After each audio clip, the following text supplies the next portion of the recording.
எது குடலுக்கான உணவோ அதை குப்பைக்கும், எது குப்பையோ அதை உணவென்று குடலுக்கும் கொடுக்கும் தலைமுறை நாம் என்று ஒரு கட்டுரையில் எழுத்தாளர் நாஞ்சில் நாடன் சொல்லி இருப்பார். சித்த மருத்துவர் கு சிவராமன் அவர்களுக்கு பெரிய அறிமுகம் தேவையில்லை.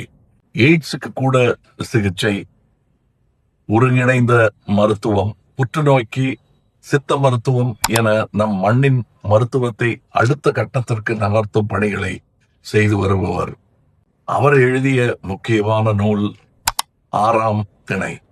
30 வயதில் நீரிழிவு, 40 வயதில் இரத்த அழுத்தம், 50 வயதில் மாரடைப்பு, இவையெல்லாம் பெரும்பாலும் ருசியை மட்டுமே அடிப்படையாக கொண்டு ஆரோக்கியத்தை தவறவிட்ட பிழையான உணவு முறையால் என்பதை எத்தனை பேர் உணர்வோம்?